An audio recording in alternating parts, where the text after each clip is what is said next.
All right. Good morning, everybody. Today we have Washington County Sheriff's Office in our career event. But before we start, let's do a check-in. As you know, this is how your teacher knows that you are here. And if you have questions, this is a great questions documents that you can reference to. And this is the evaluation form. This is how we track your attendance and give you credits.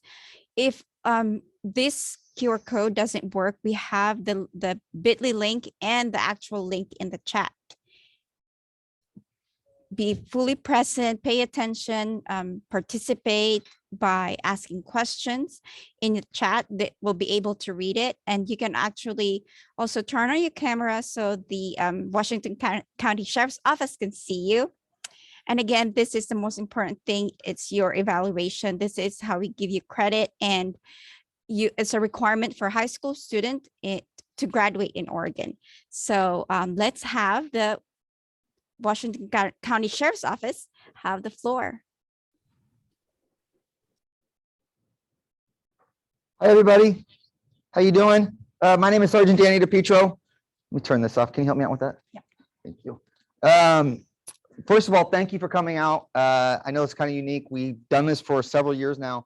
It's the first time we've done, or second time we've done Career Day virtually. We would love to have you all here. Unfortunately, obviously with COVID, we've all gone through this. We know the whole drill. We have to do it remotely. So apologize, but we're going to do the best that we can. We've got a lot of things planned for you today.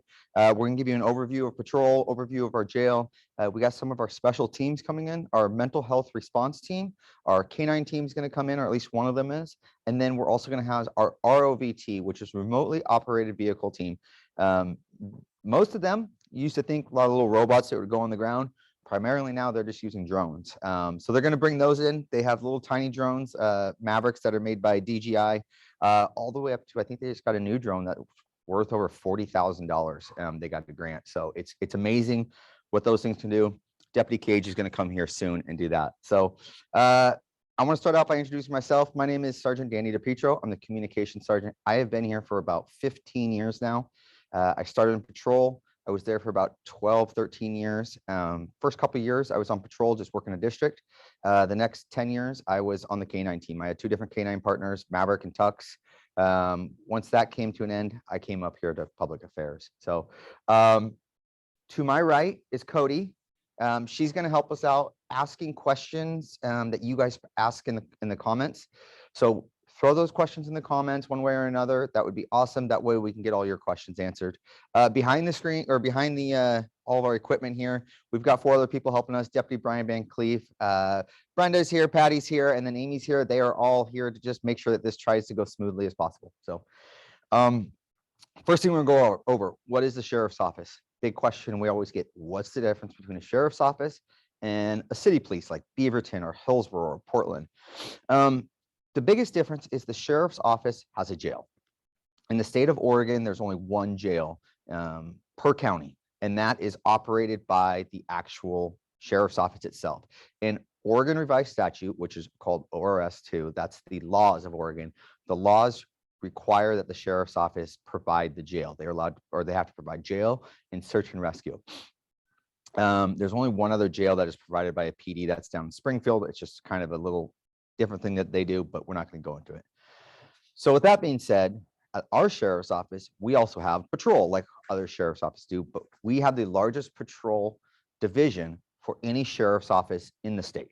We are very large. Primarily, we're patrolling Aloha area, the Bethany area, Metzger, Cedar Mill, Bull Mountain, outskirts of Tigard and Tualatin, and then half of our, 2/3 of our county, which we refer to as our west end, everything west of Hillsborough, that's all sheriff's office, except for a couple minor little police agencies like Banks and Gaston, but we actually provide their services by a contract. So the big difference, like I said, so Beaverton Police, Hillsborough, they only provide patrol services. We provide patrol, jail, civil, and they provide civil paperwork such as if you're serving someone with a restraining order, that's who goes serves that paperwork, or civil lawsuit type paperwork. Anything that is just kind of court documents, including jury summons, they provide that. So I'm sure some questions will come of that. We can get to those. Want to do a quick overview of what I have on me right now. So right here is a radio. We have two radios. One is on us, one is in the vehicle. And that's how I can talk to anybody, including dispatch. Right here, I have a taser. It is up on my chest. It's very unique. You'll notice that it is on the left side of my body, and then my gun's over here on the right side. The whole purpose of that is to separate those two. We've seen this in the past where people have gotten the two confused. So we do a lot of training and additional, take additional steps such as separating them, the two, to ensure that there's no kind of confusion that happens in a critical incident, because those critical incidents, you lose some of your fine motor skills, you could get confused easily. So we do take a lot of steps to ensure that doesn't happen. Right here, I've got two magazines. Those are additional magazines that hold more bullets for my pistol. I have, let's see here, this is flashlight. And then in here, I have a baton and then a tourniquet. Obviously, I said I have my gun over here. And then this is actually my vest. It's a load-bearing vest. We at the sheriff's office have two choices.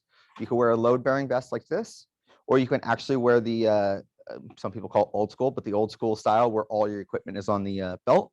And then also you just have a shirt, and your vest would actually go underneath your shirt. So next, I think we're going to jump right into the car tour. So we have I that. a couple good questions for you. Oh, we do. How many times has the baton ever been used? The gun? The baton. The baton. I have used that to get stuff out of underneath my car, clear cobwebs. I haven't used it at all for actual. I will tell you, I'm a little bit unique in the sense that I had a canine for 10 years. So I wasn't going to use my baton anyways. I was going to use my dog. There's other people. I will tell you right now, it's one of the most least utilized tools that we have. It's just not something that we go to. It's not the most effective. One of the most effective things that we have is actually our voice, giving commands. How many pounds on average does a deputy carry? 30 to 35, depending on what they have. So this is kind of a generic setup. Some people are going to have it a little different, moves different things around. They might have a little extra gear, a little less gear. So it can vary a couple pounds. And then what about when you're applying? What kind of education is expected? That's a good question. I will tell you this, a lot of the people here do have college degrees, but we don't have to have one. It's not required. The one thing I will say is criminology. There's a lot of different colleges that provide criminology programs. I majored in accounting. I wanted a fallback. I knew I was going to do this. I wanted to come do this. We don't require any kind of criminology background. So go do something else. Get another a specialty, something you could, A, number one, fall back on, or B, for me, it's actually helped me in my career a ton when it comes to any kind of fraud cases or anything involving banking, money, anything along those lines. Excellent. Thank you. All right, we're going to jump into the car tour. The way we're going to do this, we filmed this a little earlier to make it go a little smoother. So this is our patrol car. This is what every deputy, sergeant, anyone who's on the road is going to drive. So you've got obviously all the markings. You've got the lights. This is what you'll see if we're coming down the road, plus a siren maybe. This is the Ford, gosh, what are these now? This is the Explorer, right? Yeah, it's PIU. It's basically an Explorer. It's V6 turbocharged. They're pretty quick. I was pretty impressed with them. And this is what it looks like when we get inside of our car. So what I'm going to do is we're going to pause it right there, Brian. So you'll see the computer. That is a regular laptop computer. We just got these new ones, but they're tougher than. Sorry, everybody, I'm on call. I'll go over that in a minute. They're tougher than your regular laptop computer. They're meant to be, kind of abused a little bit. We do bang our computers around. So those are very important to us. Through that, we get our CAD, which is computer aided dispatch. And that's where dispatch will send us calls. So only priority 1s and 2s. So your assaults or your active crimes that are happening, such as thefts or burglaries or anything along those lines, are only going to be dispatched over radio. If I get a cold, let's just say somebody broke into somebody's car the night before, and the community member called in to say, hey, I want to report this. They're not going to dispatch that over the radio. I'm going to get the call on my screen. It's going to pull up everything from the person who's calling to their address, details about the call, the whole nine. Even if I want GPS mapping, I can do that. So that's what that does. Additionally, you'll see the radio. That's the little mic right underneath it. That's how we communicate with dispatch. Like I said, we had another radio in there. And then that blue box there underneath the computer, that is our, pause it right there for me a second, Brian. Okay, real quick, just if you see this is actually our computer-aided dispatch. That's the map. All those little dots on there are calls that are currently open, and then you'll see some little green and black, or excuse me, green and red numbering, that's all the other cars that are actually working at the time this was filmed. So we know where everybody is GPS. So keep going for me, Brian. Like I was saying below, the blue box, that was the siren box, and that's what turns our lights and sirens on. And pause right there for me. So you saw that handcuff looking thing in between the seats there, just on the top middle part of your screen. That actually, what that does is that allows us to carry a support weapon and then lock it in the car. So a support weapon can be anything from a AR-15 to a shotgun. And then also some other things we have for support weapons are, we don't use beanbag rounds or beanbag shotguns. We use what's called a 40 millimeter launcher. They're much more accurate and they're much more effective, is what we have found. So what that is, it's actually a 40 millimeter sponge foam round. So it's 40 millimeters in diameter, and then it shoots, it looks kind of like a cannon, but it's, I mean, a bazooka, but it's really big, but they're very effective to stopping threats. They're really good at breaking windows, whatever we need to do. So those can go in there. And then the red pouch, that's very important to us. That is a medical bag, but what's inside that is Narcan. I'm sure you've all heard of Narcan, the dangers of any kind of opiate, including fentanyl. What Narcan is a drug that reverses the effects of opiates. And we're seeing overdoses go through the roof in the last couple of years. So we carry that on us. That bag can be grabbed real quick. It's on there by Velcro, and we can grab it and run. When we get an overdose call, they don't just dispatch paramedics, they dispatch law enforcement too, because we're actually usually the closest ones there because we're on the road. And we're able to get there and get Narcan. The amount of successful overdose reversals that we've had, I don't have a number off the top of my head, but it's quite a few. And it's because of those Narcan that we've been carrying for the last couple of years now. So moving forward, there is a passenger seat, nothing fancy about that. We utilize that a lot. We have a lot of recruits that come through here, always trying to get hired. Right there, Brian, you're gonna see his finger. That's how we turn the switch on for the lights. So there's 3 stages. That's off. And you see it click over one more. That turns it on. So it's just maybe some ambers on the back, and then you'll go all the way into the full lights. Every turn of lights, turn all the lights on. Keep going for me, Brian. All right, pulling back out of the car. So we're gonna get to the back seat here now, and there's 3 unique things about this back seat. Number 1, obviously, well, the bars. If you keep going though, you will see the seats. They are made of plastic.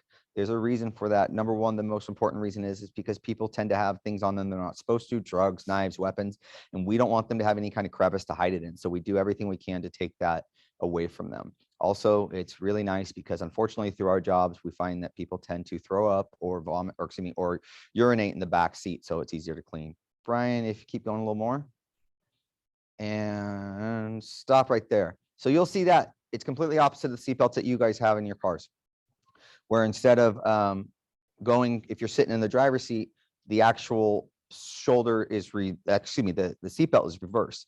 The reason for this, before when I got hired, the actual seatbelt was normal, just like in any car, where you buckle it in the middle of the car.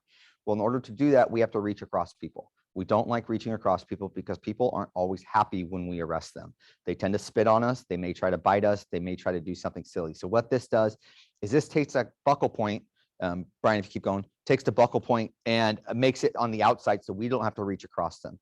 And then you'll see in there's a bungee cord. That is not to hold their legs. That is actually there to support a shield. That's a shield, just a shield that stops bullets, just like you would think it would be. And that's where that is stored. So moving on to the back here, we have a lot of gear that we need to take. A lot of it needs to be secured, but also some of it needs to be locked up. So that's what this box does. It allows us to lock up our guns. We can put another gun back there if we don't want to put it in that front one.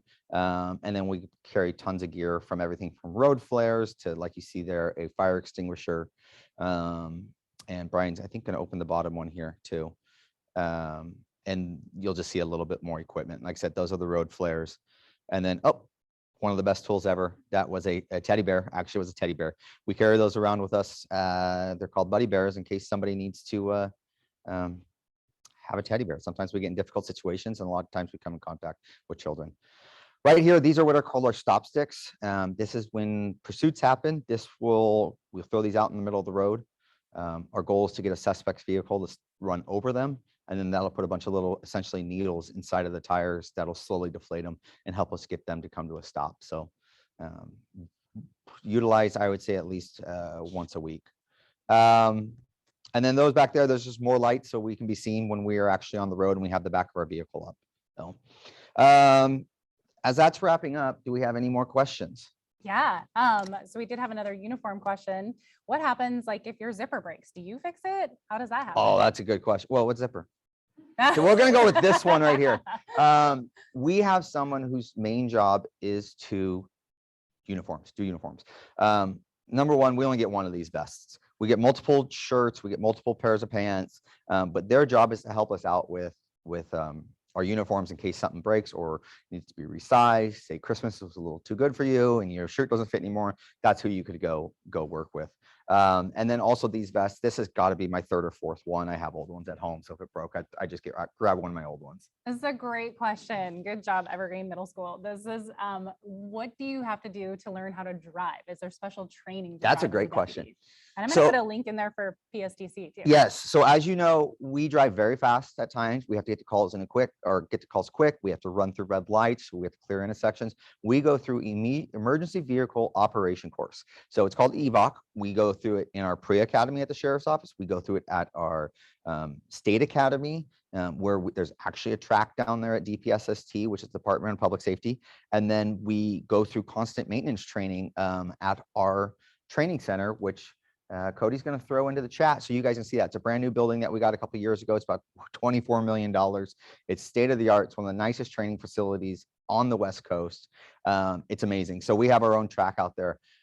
Funny part is the number one accident that we get into, reverse, going backwards. It's very hard to see out of the back of those cars. Sometimes deputies get in a hurry and they back into things. So minor crashes, but preventable. What is the process to becoming a police officer of Washington County? What you need to do is go to joinwcso.com. That is our recruitment website, and it'll take you step by step through the process to get hired. You're going to go through a couple tests, and it'll show you how to get a hold of one of those tests. It's a statewide test that you take it, and what happens is once you take this test, Brian, do you remember the name of the test? We'll get it for you. You take the test, and then what you'll do is you'll say, I want my test results sent to whatever agency it is. So you'd say Washington County. That's when we would get your test scores. And then we would start going through the background process with you to include your background packet, which is very long. It's kind of going over all your everything you've done throughout your life. NTN test. Thank you. National Testing Network. So they're the ones who put on a test. We host them every once in a while.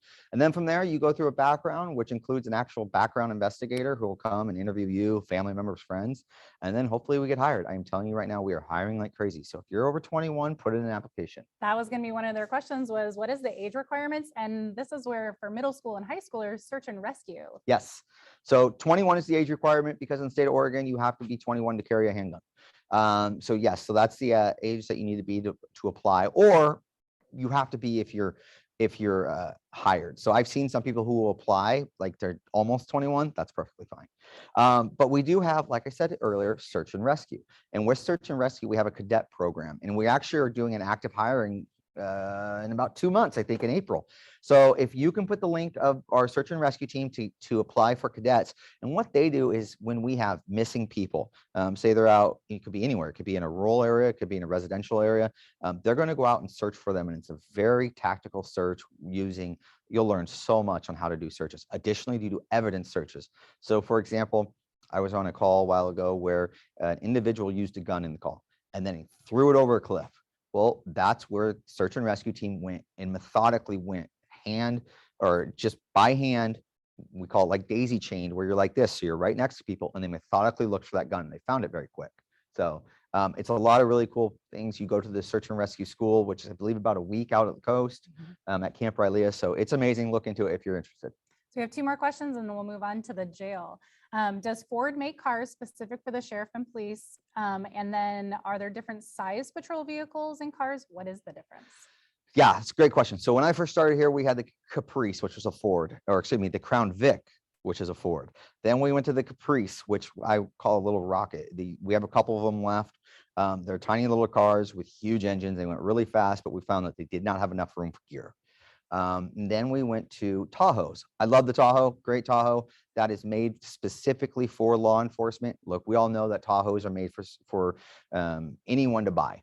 But what they do is they adjust the Tahoe a little to us. So the 4-wheel drive one, for example, it's still on a lower suspension, which allows us to drive faster, safer. What we call that is called pursuit rated. That we have some Tahoes that are not what's called pursuit rated, where they don't go as fast and you don't want them because they're a little top heavy. Now, the Ford PIU, like we call it, is an Explorer. Anyone can buy an Explorer.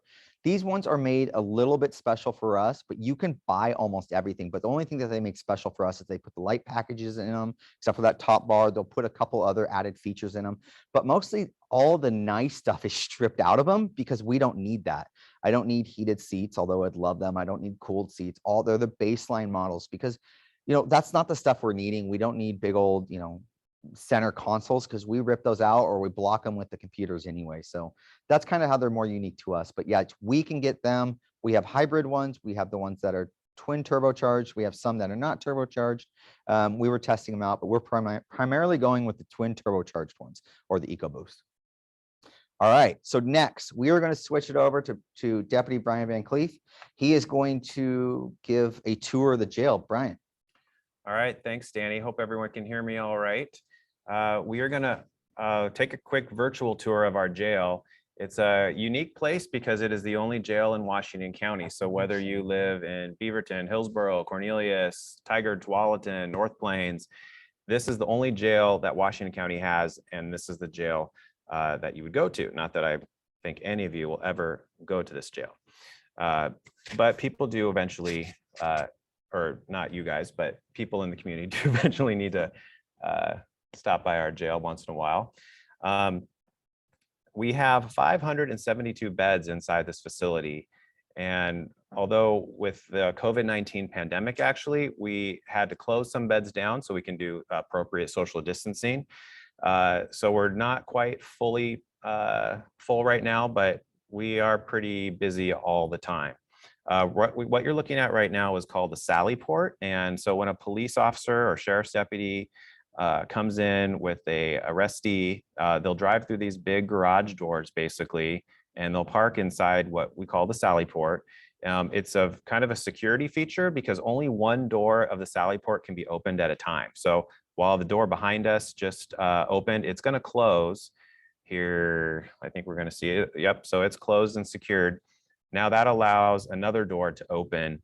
So this car is leaving the Sally Port, so they can't open that door until the other door is closed first. That just prevents anyone from escaping or leaving the facility who's not supposed to. So basically we have people who work in what we call master control. They're called jail service technicians, or JSTs for short. That's another civilian opportunity to work at the sheriff's office, and they work hand in hand with the sheriff's deputies to operate the jail. So they're in master control, they're controlling these doors, and they're only letting the right people in and the right people out at the right time.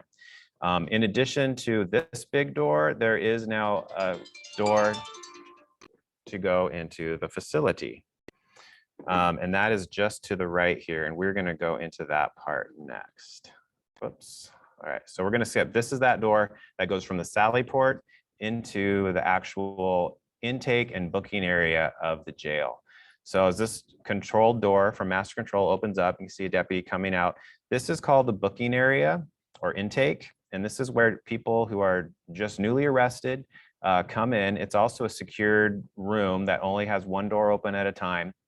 You can see there's some deputies there checking the adults in custody, and that's what we call them. We used to call them inmates, and now we refer to them as adults in custody, or AIC, to take away some of that negative stigma of the word inmate.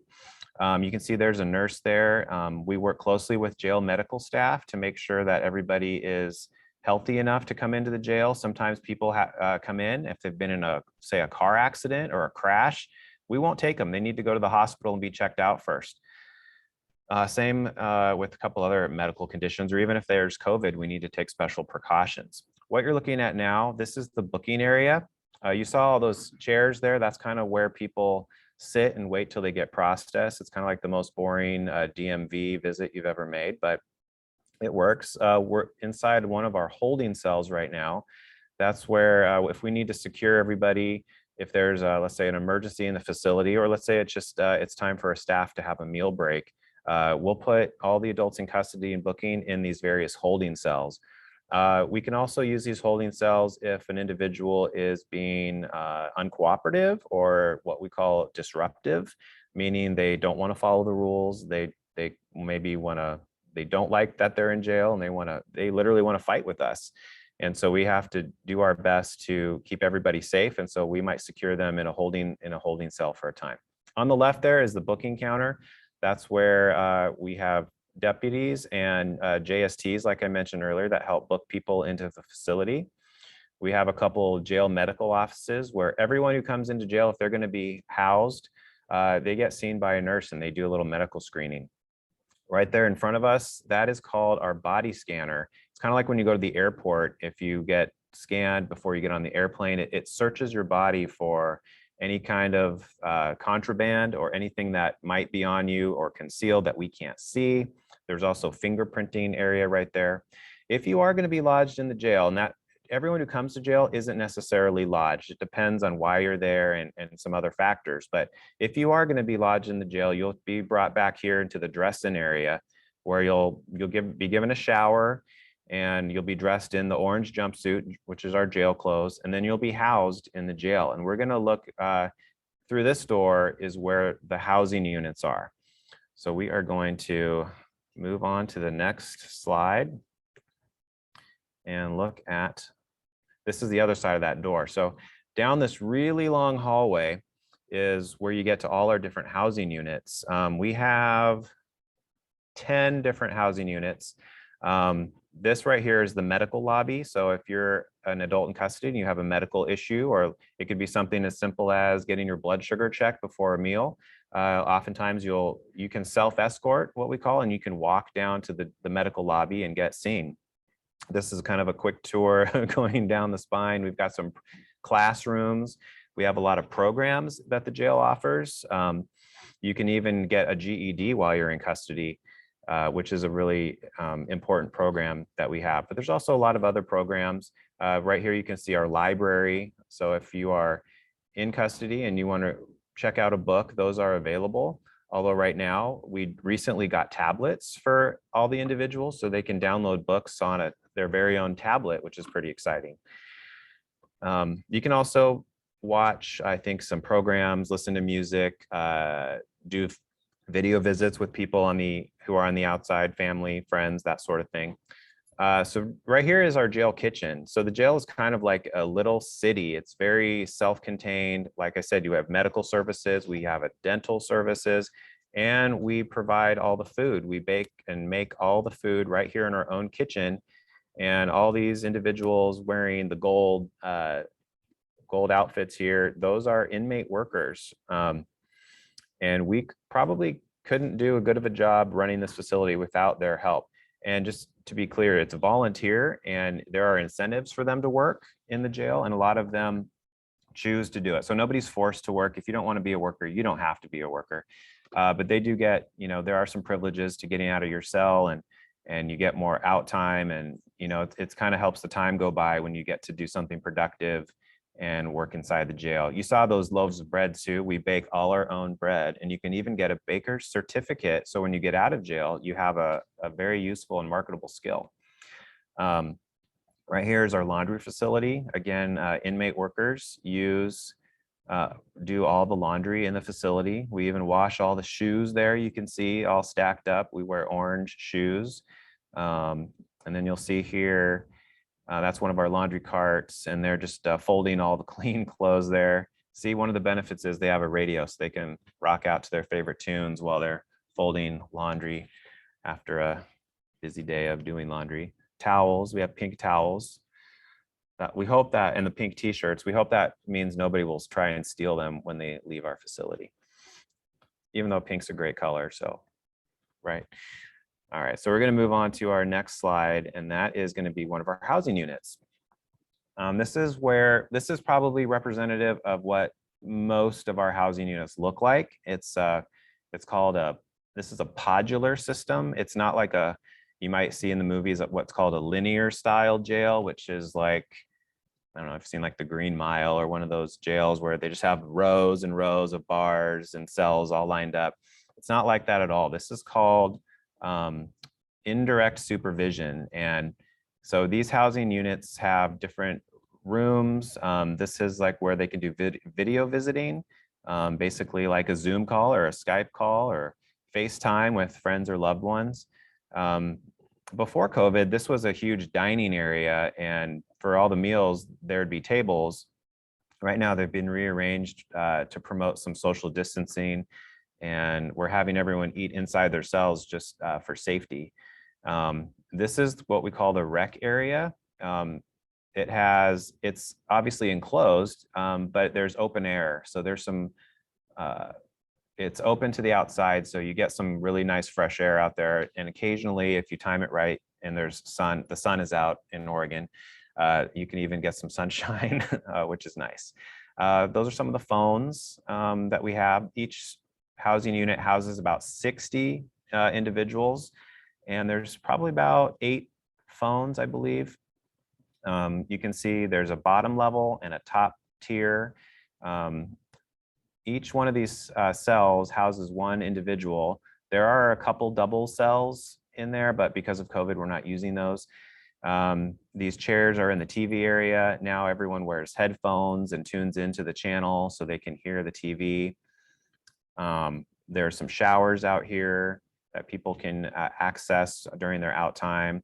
There's a big counter. And then that desk right there, that is where the deputy works. That is called the deputy station. So one deputy will supervise up to 60 or 64 adults in custody at a time, which seems like a lot, but I did it for over 5 years, and most of the time it's pretty manageable. And for the most part, our adults in custody are respectful. They follow the rules and don't cause any problems. We're going to look inside one of the cells right now. This is obviously an empty one, but you can kind of see the metal sink, toilet paper holder, the toilet, all in one unit there. There is a little desk, and then the bunk area. There's some storage cubbies below that. They do get bedding, so they get 2 sheets, blanket, maybe 2 blankets, and sometimes in the winter time, if it's too cold, they'll get a 3rd blanket. That's a light right there. There's a bottom light and a top light. There's this kind of a frosted light window to the outside actually there. And then you'll see on the wall, there's an intercom, and they can press that button and that will go to the deputy station, or if for some reason the deputy's not in the housing unit at the time, it'll go to that master control I was telling you about. So very important feature for safety.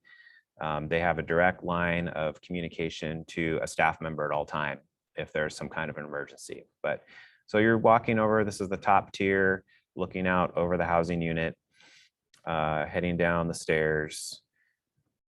I want to point out by the deputy station there on the bottom left, we'll see in just a moment, are what I was telling you about, those tablets.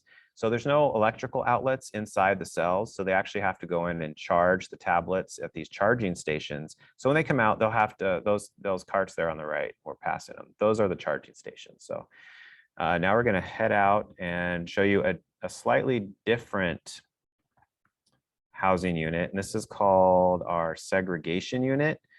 So this is where people who come to jail who really don't want to be there, or maybe there's other factors at play. Maybe they have a mental health concern, or they're for some reason they're violent. They're not following the rules, they've already acted out. Maybe they've gotten into a fight with somebody, or they're just not being very cooperative. They'll come to this housing unit, and this one is a lot different. I mean, it's essentially similar in layout, but instead of being big and open, it's segregated. So, and in the middle, it has its own control room. So we're inside the control room, and this section is separated in 3 sections, A, B, and C. And each one of those sections has 20 units, and they're a little bit more secure. They have metal doors. They are just a little more restricted in their movement. And there's a JST, or jail services tech, that works inside that control room along with a deputy to make sure it runs smoothly. They also have kiosks, so there's a rec area, there is a shower, there's some tables there. So it's similar to the other one, but it's run much differently. And they're a lot more restricted in these housing units, and it's kind of a disciplinary thing. So if someone comes to jail and they're cooperative, they follow the rules, they're not going to be in this housing unit. But those who aren't, sometimes this is where they're going to end up. And unfortunately, it's not probably the most fun place for an adult in custody to be, but that's kind of a necessary thing. Luckily, this is only 1 out of 10 of our housing units, and the rest of the housing units are those big open rooms we call have big day areas and whatnot. So this is one of the sections. You can see the paint on the wall used to all be that same really boring beige color, but in the last few years they added some of those blue walls just to be a little more calming, kind of a therapeutic blue, I guess. Let's see how we're doing on time. We're doing okay. Okay, if you have any questions, go ahead and throw them out, and we have one more section to walk through, but we can answer some questions while this is playing as Yeah, we walk into our definitely. visiting lobby. So what is the difference between a jail and a prison? So jails, like Sergeant DePietro mentioned, are run by the county, and they bring in arrestees kind of right off the street or wherever they were arrested from. And then prisons are run by the state, and they are where sentenced in adults in custodies go. So if you are sentenced by a judge to more than 1 year, you're going to go to a state prison. If you're sentenced by a judge to less than a year, you're going to stay in the county jail. A little bit difference between jail and prison. People come into jail for obviously a variety of reasons. Oftentimes they're under the influence of drugs or alcohol, or they might have some mental health concerns that aren't being treated. So when they come to jail, it's a little more a volatile population. But a lot of times after being in jail for, depending on, a short of an amount of time, we have mental health services, we have medical services. They'll stabilize, and they'll be more manageable and more cooperative. And by the time if they ever go to prison, they're a little more stable in that population. So those are kind of some of the differences. Okay, we have 2 more questions. Well, a couple, actually another one came in too. Are male and female mixed together? How does that work? So males and females are not mixed together. We have one housing unit that's all female adults in custody. That segregation pod we showed you, one of those 3 sections is for female adults in custody. And then there's one unit, which we're not going to see here in this tour, that is called our medical observation unit. And that houses, that's the only unit where males and females are kind of mixed together, but they never come out of their cells together. We try to keep them separate. Has anything ever gotten unmanageable in the jail before? Anything ever become, not completely. I mean, there'll be, we've never had what I would call a riot, or where, adults in custody have taken over the facility in any sense of the word. We run a fairly clean, orderly, safe facility. Right now you're looking, by the way, at some visiting areas where people can come and visit. And that's the end of the tour. If you want to pop out of that. And then one more question. Can you talk about the juvenile side of this? Like, is there a juvenile jail? There is a juvenile facility, but the sheriff's office does not run that portion. So the county has a juvenile department that runs that. And there is one juvenile facility, which I believe is in Multnomah County, right? Donald E. Long. Donald E. Long, right. So we don't deal with juveniles. If it's a juvenile matter, that goes to the juvenile department. The sheriff's office doesn't do that. There's very rare cases if someone's like 17 years old maybe, and they're being charged as an adult, we may have a hand in taking them to court, but usually it's 18 and up here at the county jail. Perfect. Well, thank you, Brian. We're going to jump right into our next step. We're going to bring up our mental health response team. If you both want to come on up here. So I mentioned it earlier that the mental health response team, they're getting microphones put on it. The mental health response team is very unique at the sheriff's office, and it is what we call an interagency team. So the sheriff's office is the one who kind of leads it, but there is officers from Beaverton Police, Hillsborough Police, Sherwood Police, Tigard, and Tualatin Police are all on it, as well as actually King City too. And what happens is we take a officer who has additional training in mental health type calls, and then we pair them with a clinician who's at a mastered level of training. And they'll talk more about that. And they are from LifeWorks Northwest. So come on up here. This is Officer Hinkleman. Hello. You guys want to just kind of go over what MHRT is and how long you guys have been on the team and kind of what you guys experience? Yeah. Does that work? Yeah, mental health response team. So we typically are dispatched to or self-dispatched to calls involving mental health issues. There's a nexus to mental health. Yeah, so I am a licensed clinical social worker. I'm trained in mental health crisis services. I've been with County Crisis Services for about 6 years now and on this team for 4. Originally, I was partnered with the deputy, but now we've included other agencies. So Tracy Hinkleman's with Hillsborough Police. And so like she said, we pretty much respond to calls that come in through 911 or non-emergency that have a mental health component. Our job is to provide support and services to people who have a mental health, who are having a mental health crisis. And the ultimate goal is to divert hospitalization or the jail. And sometimes that's not, can avoid that because we're concerned about people's safety, but yeah, that's pretty much it. Yeah. So quick question, like Yes. one of the biggest things we get with MHRT is people go, what kind of calls do you typically deal with? So on an average week, what kind of calls will you come across? So generally it'd be like suicide threats, suicide attempts. Maybe we have somebody walking along the roadway yelling at nobody that's there. They obviously, they could be under the influence of drugs, or they might be suffering from a mental health issue. So generally we will dispatch ourselves, or dispatch will send us to those calls, so we can kind of intervene on that and take that burden away from patrol. And that way we can deploy the clinician and hopefully maybe come up with a better solution than possibly going to jail and such. So, yeah. And you have additional resources than typical law enforcement have, is that Mhm. correct? Yeah, so I'm a trained mental health clinician, so we are familiar with mental health diagnoses and how to interact with people who are experiencing a mental health crisis. So my employer is, I work for LifeWorks Northwest, and so, which is a community mental health agency. And so I also have, access to a lot of times whether this person is connected to a mental health provider, or information about how to get them connected to appropriate agencies and supports. Okay. And so like we talked about this for a minute, you are Hillsborough Police. Yes. Do you only respond to Hillsborough Police calls? I do not. I respond countywide. Generally, when I came on the team, we would self-dispatch to county calls, and if another agency requested us, we can respond to those. But I've kind of had a workaround. Like, I can respond to Hillsborough calls a lot easier than deputies, just because I know that agency, that's where I'm from. I can just jump on those calls right away.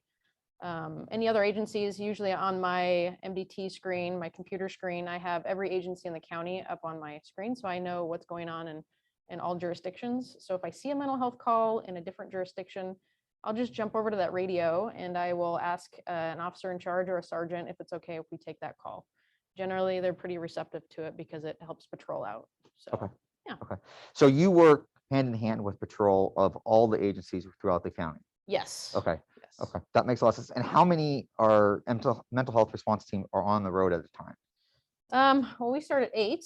We're There's- 8 to 6. We have 2 other teams that come on the same time we're working. So we work Sunday through Wednesday. There's 3 a day, and then there's a South Cities team that's on partially. Yes. So I think there's total of 4 teams, 7 days a week. Yeah. Wow. Okay. So It's more coverage with inviting other agencies yeah, into it. but so- not through the night, right? We don't do do 24-hour service. Okay. No, and during the night, they can, officers or deputies that are on the mental health calls can request assistance through the crisis team. Okay. And the crisis team is just another, is that through LifeWorks Northwest? It's also through LifeWorks. Okay. They're housed out of Hawthorne Walk-in Center, and they provide 24-hour crisis support to people Okay. needing assistance. Questions? On average, how many calls a day do you go to? it varies. It does. Some days there's not a lot, and other days there's a You're- lot. It you're really like a just depends giant. on the day. How or why did you end up in this career, and what kind of education was required to get you both to this point? Well, I have a master's in social work. And then after that, it takes a couple of years to get licensed. There's a process where that's involved. I originally kind of fell into this because I went back to school because I wanted to work with veterans. I'm a veteran myself. But then I kind of fell into crisis services and started here and have been here since. So I just needed a job out of college, really. That's just how that's how it goes. I love sometimes. the honesty. You get out of That's college, right, I yeah. need a job. So there was an opening at Hillsborough Police for a record specialist. So I actually worked in records for 2.5 years. I grew up with brothers. I'm not an office person. I have a really hard time dealing with enclosed spaces and not being able to move freely. And I had a lot of encouragement to apply for patrol, and I thought it was something that I could be good at. I applied the first time, got on with Hillsborough, and I've been with them for 14 years now on patrol. This last year I've spent on MHRT. I just happen to love this type of work. It's not a traditional police role, and it's just something that I've fallen into naturally. So Very nice. Can you do ride-alongs with your team? that's not so because of the clinician being along on this, being a part of this team. There's health information that is exchanged during calls. So generally not. If a clinician is with a deputy or an officer, that's not going to be possible just because of HIPAA laws. What would you say are some of the difficulties of the job and the best parts of the job? What are your difficulties? I was thinking about this before. I don't know. I mean, I do think it can be challenging. We're coming from two different places and two different perspectives. And so sometimes there can be some, I wouldn't say conflict there, but, there can be some challenges coming from, I'm a social worker and she's an officer.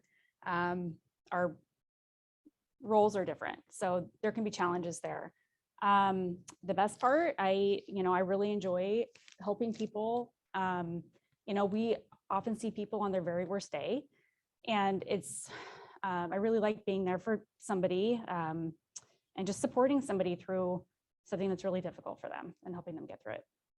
I guess the difficulties for me is I've never really liked report writing, but it's a very, very important part of this position. So I enjoy going to the calls and helping as Heather does. Just we're a little bit different in our roles on each call. But and other difficulties is we work with many different agencies. So being able to speak their language and go back and forth, there can be some difficulties with that. But the more exposure we have with everybody, the easier it gets. All right, I just have one more question. Really, it's probably back to Danny. Can you explain the process for a ride-along and why we're not doing them right now? Yeah, so we kind of discontinued our ride-along process or program during COVID. Obviously, you're going to be in a car with somebody for 8 to 10 hours, and that close contact, we're just trying to minimize it. Our goal is to get it started back up this summer. The way to do it, you just go to our website. You can actually find an application to go in for a ride-along. You do have to be 18 or is it 16 years old to go on a ride-along. If you're 16, you have to get a parent or guardian to sign off, say, hey, I waive all this fun stuff because I'm putting my life in someone else's hands. And then if you're 18 or over, obviously you don't. But then you can choose a shift. Be patient. If we get the ride-along program back up and running, we are probably going to have a very large amount of people wanting to do the ride-alongs, but we only allow so many a night or so many a shift because we just can't have everyone have a ride-along with them. It's just not safe. So that's the best way to do it. Like I said, sometime this summer. I don't know exactly when. So thank you both for coming out. We really appreciate it. Get you guys, we kind of jumped them up in line because they do a lot of work on the road. So we want to get them back out there. Yeah. So thank you very Thank much. you. Thank you. And next we're going to go into forensic, but we're going to take a quick 5-minute break if that's okay. And we will see you back here in a few.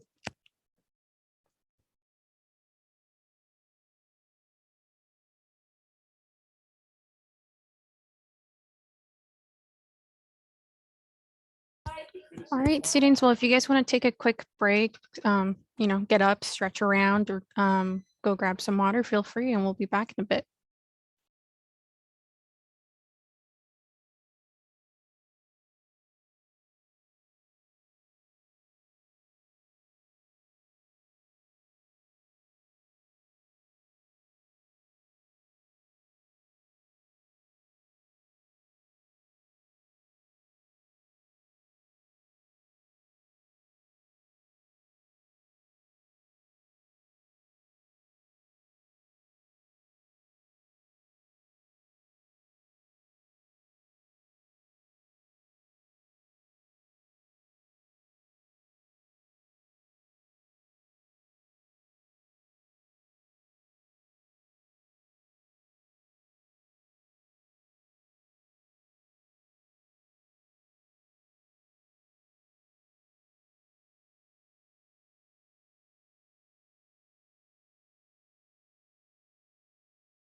Okay, we're back. Thank you. Hope you guys were able to get a little break in there.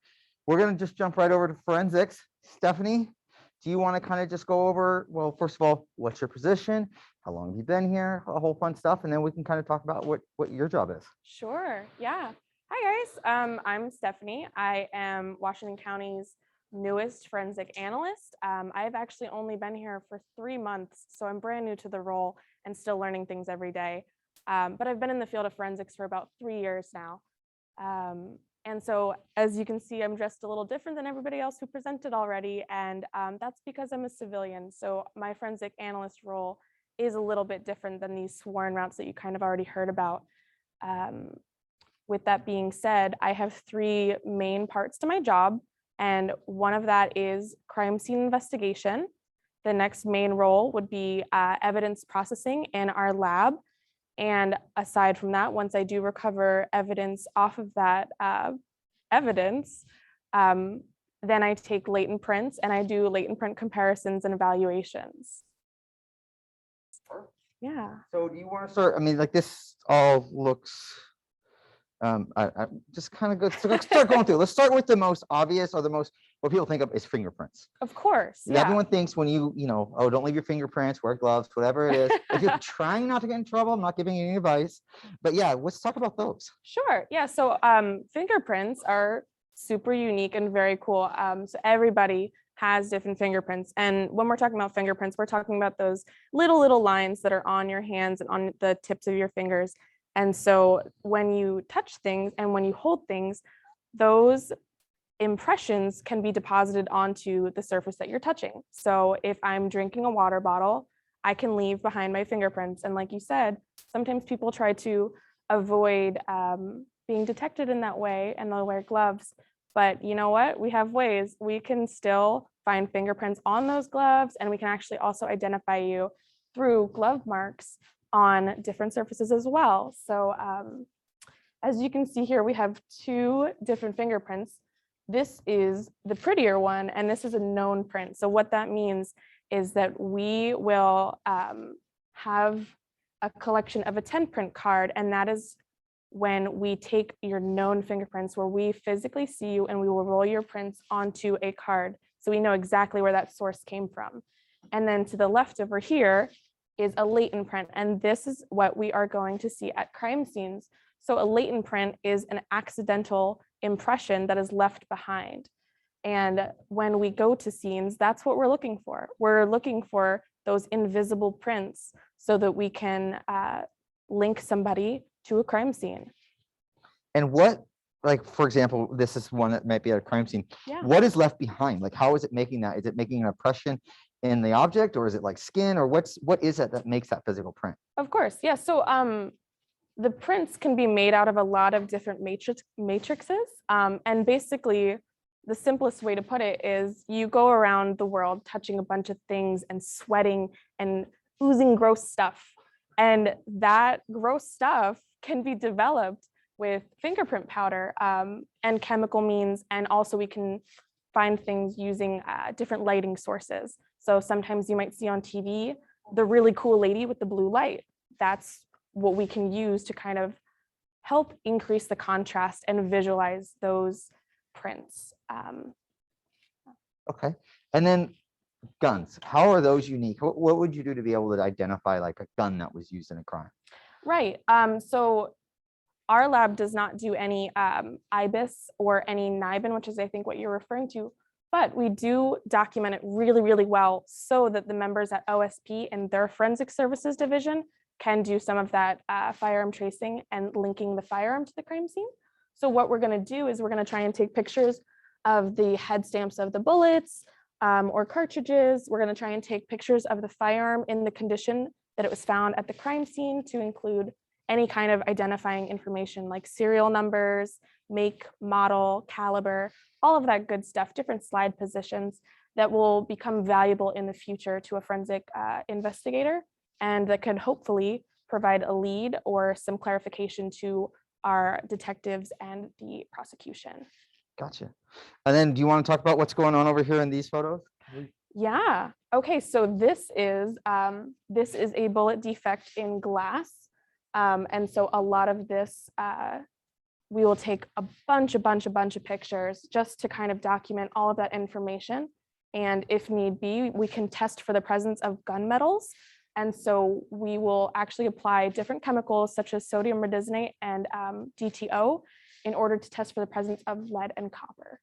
And then here, if you see here, this is another presumptive test, and that one is actually for, I believe that one's for the presence of semen. So we do also look for different biological fluids at scenes. So blood, semen, spit, all the gross stuff, we look for it and we try to figure out what it is. And we, again, try to link that to some individual to kind of shed more light on the situation.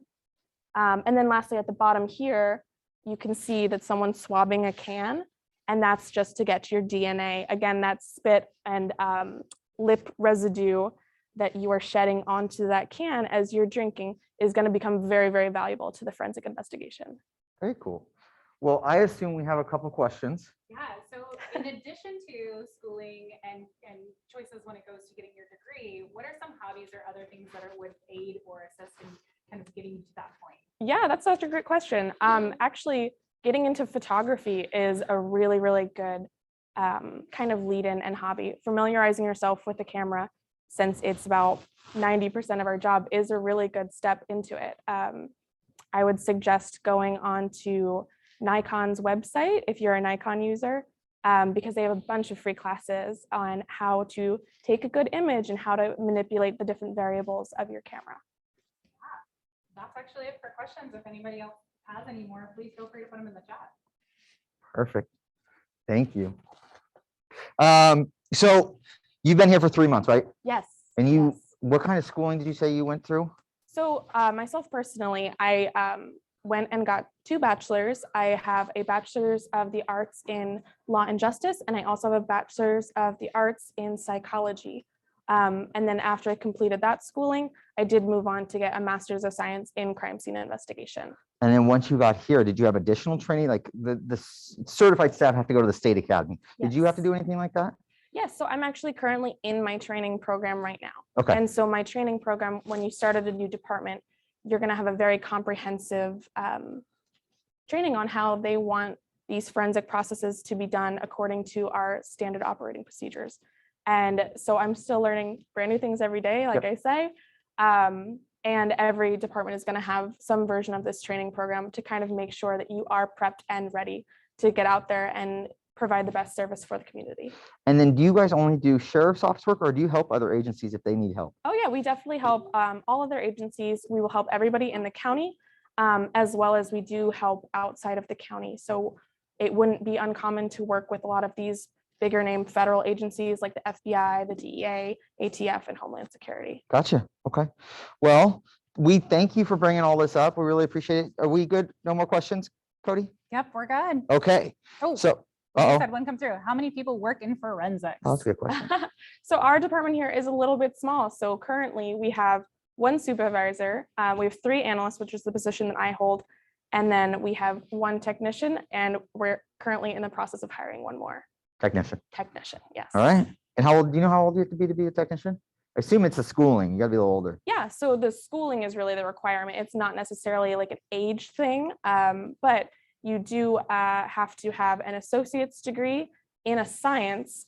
So either chemistry, biology, qualitative analytics, something similar to that. To be a technician, to be an analyst, you have to have either a master's of science in those same hard science fields, or you can have a bachelor's as well as years of experience. So there's a couple ways to get in. Okay. Well, thank you again for coming up here. Sure. And I think we're moving on to We have canines here. Canines if are we wanna next. jump So- to that. Sergeant O'Reilly is going to come up here. Is he all mic'd up and ready to go?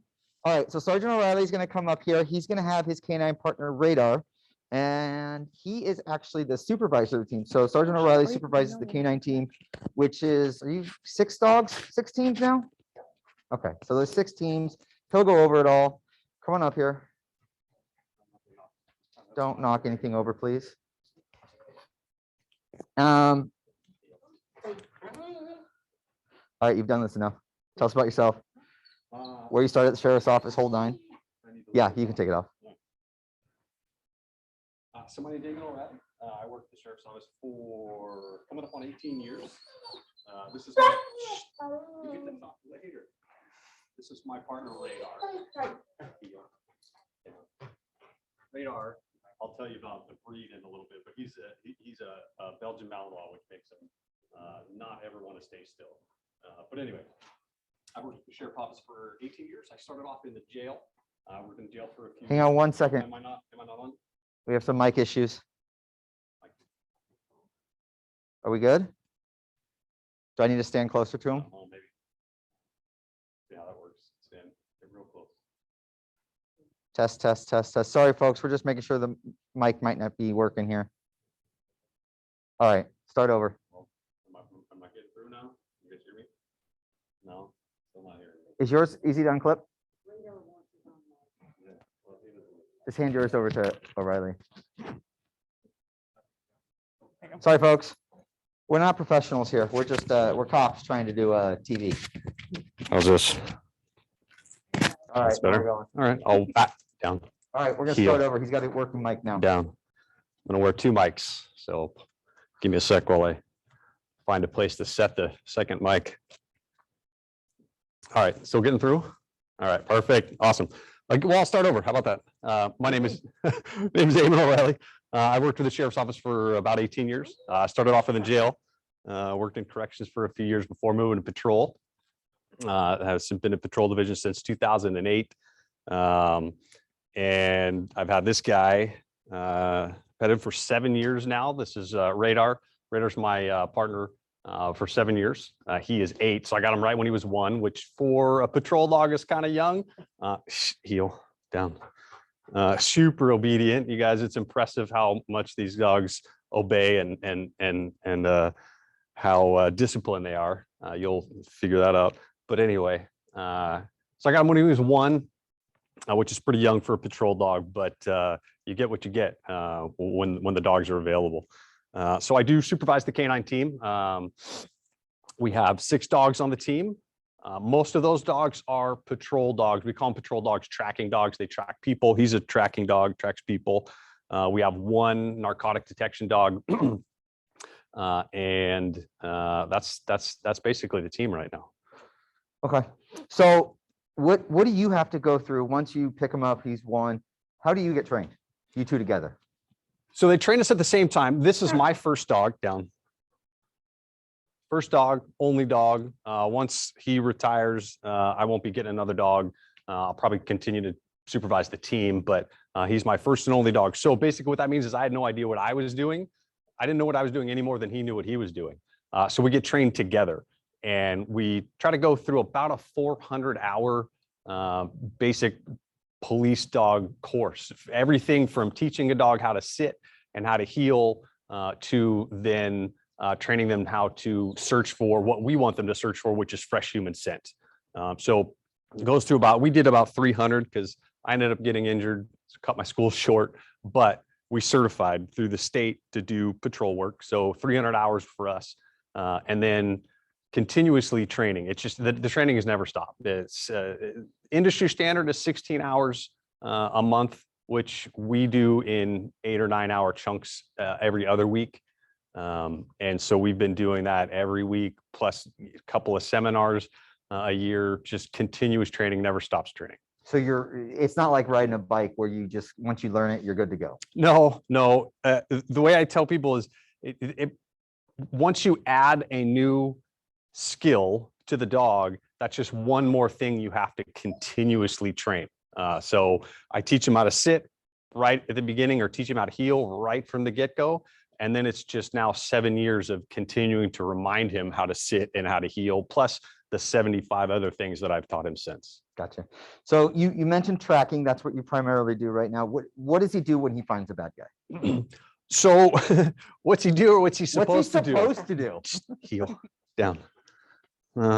He wants his toy, which is why he's not healing properly. There you go, heel, down. We'll try that for a little while. So he's a find and bark, down. He's a find and bark dog. They're supposed to find the suspect and bark at that suspect, sort of corralling that suspect until we can put that person into custody or detain that person. We track online, so which means on a leash, which means I have a lot more control over him. So regardless of how he might react when he finds a suspect, I like to keep him on the leash to minimize the possibility of him biting somebody he's not supposed to bite. But he can be used to bite, to apprehend Yeah. somebody. And Yeah. what would that take? Why would you want to do that?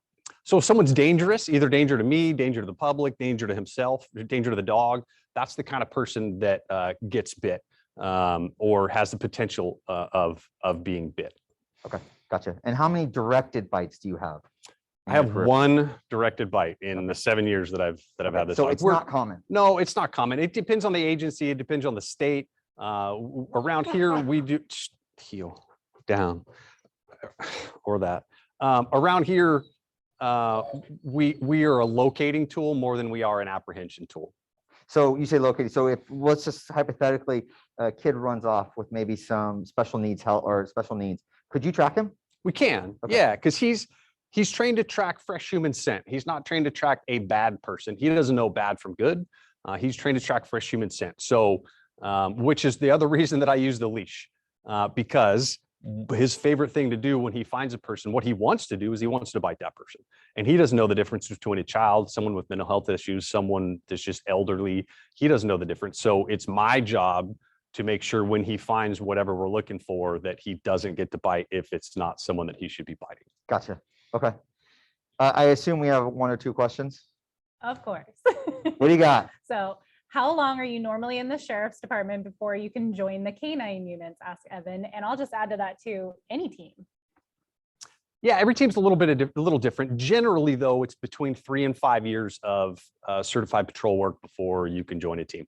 It's 3 years for the patrol for the canine team, and it's not. I mean, you can technically just work for 3 years and then come and test to be on the canine team and try out. But you put yourself in a much better position if prior to just coming out and testing out that you've helped us out a little bit. You've been that person that wears the suit, or that person that hides in a closet or runs off into the woods and hides for us, and generally helps us out. It does a couple of things. It helps us get to know you and determine whether or not you're the type of person that would meld with the team or would be able to work well around animals. And then it also just shows us a commitment down. It shows us that you're welcome. A commitment to the type of work that we're going to do. So generally, the short answer, 3 years. Do you get to take radar home? I have to take radar home. It's not really I get to take radar home. Yes, I get to take radar home. Yes, I get to adopt radar when he retires. But it's more about a have to. We have nowhere else to put them. We don't have an overnight kennel or a place, anyone else that takes care of them. It's my job 24 hours a day to make sure that he's being fed and that he's got a safe place to sleep and rest, and that he's not just running out around the neighborhood killing small animals. So You'd mentioned his breed, but are there special breeds to be a canine? yes and no. Any dog, well, not any dog. There are a whole lot of different breeds that can be police dogs. What we're really looking for is we're looking for a drive, a dog that will be obedient, so that wants to please his owner or his handler, but a dog that also has the ability to search for odors. And then also as a police dog, I mean, a lot of dogs can want to work and they're good at odors, but if they're a little teeny tiny thing, they're not going to have that intimidation factor that we also like to have with the police dogs, because a lot of the times just the dog's intimidation factor down is what helps us get the work done. But they also have to be large enough to be able to apprehend and hold somebody when they bite a person, but not so big that the bite causes injury. We're not looking to, I mean, it's going to cause injury. It's going to cut the person. It's going to cause some lacerations, but there are some dogs that their bite is so strong that they'll actually break a bone. And we're not looking for that. We're just looking for the person to be able to be detained. So all sorts of breeds. We typically will use Malinois and Shepherds, just because there's such a long history of those dogs being effective police dogs. And that's basically why we go with Shepherds and Malinois, but there's all sorts of dogs that you can use. Yeah. At what age do most canines retire? Well, we say 5 to 7 years of working life, but it's up to the dog. It's really how healthy the dog is going to be. We've got a dog working right now that's been, he's been working for almost 9 years. I thought it was a little longer. Maybe a little longer than 9 years. Yeah. So 5 to 7, we say, is basically the agency has got their money's worth back from that dog working 5 to 7 years. So I've had him for 7. So we're right at that peak where now I'm going to be real careful with him and make sure that we don't play fetch as much as we used to play. We don't go running as much as we used to do. I'm trying to baby him a little bit, get him, help him to last a little longer. How often are canine units used on patrol? Every day. We use the dogs every day. I don't know, some days more than others, some days just a couple of times out of the car. Sometimes we get out of the car constantly.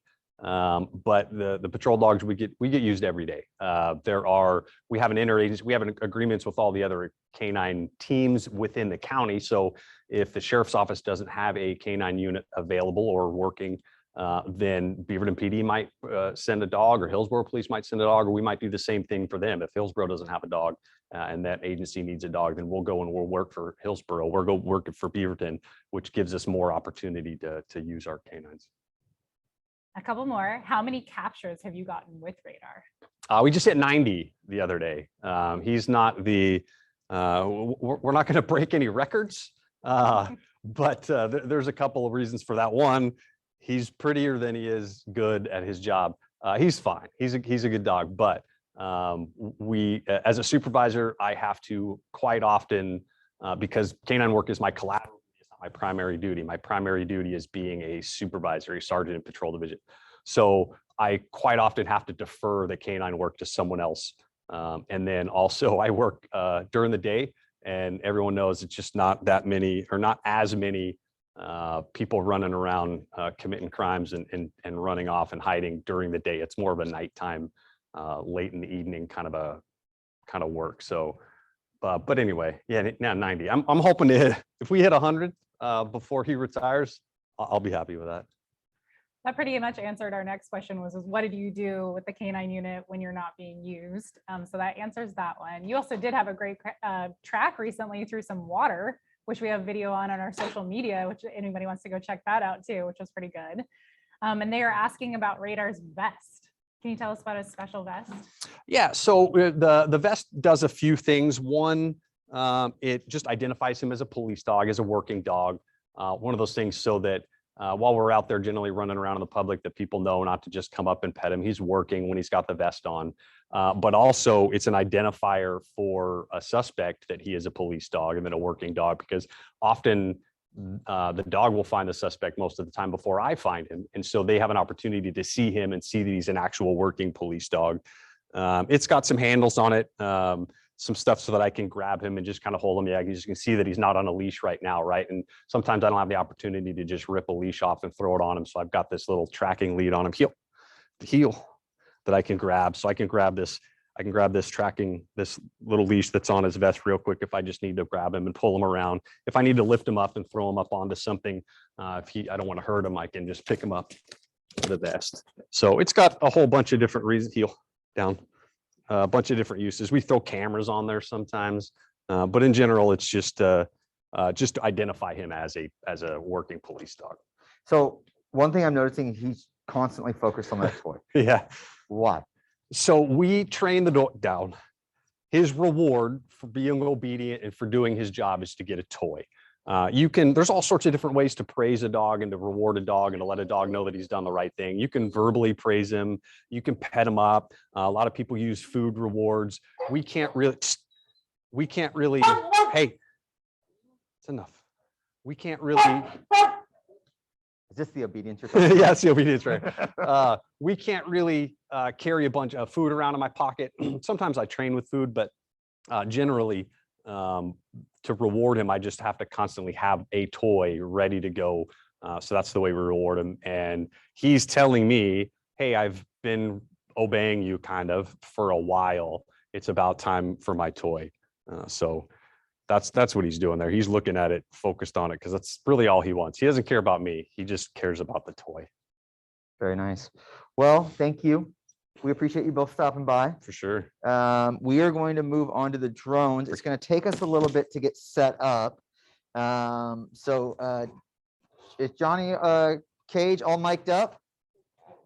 No? Okay, we got to get a mic on Johnny Cage. So Johnny Cage is going to talk about, are you going to talk about traffic too, or just drones? Oh, way to bring some willing participants. So we're going to have to, let's do traffic first and then do drone second. So we've got oh, I see you brought the newest guys from the traffic team. I like how you did that. Good job.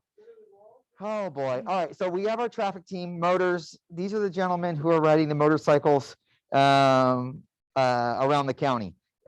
So we have how many of there are you guys right now? Five motor units. They are all over the county. They work together. They have a district. They'll tell you all more about it. But like I said, we got to get some microphones on them.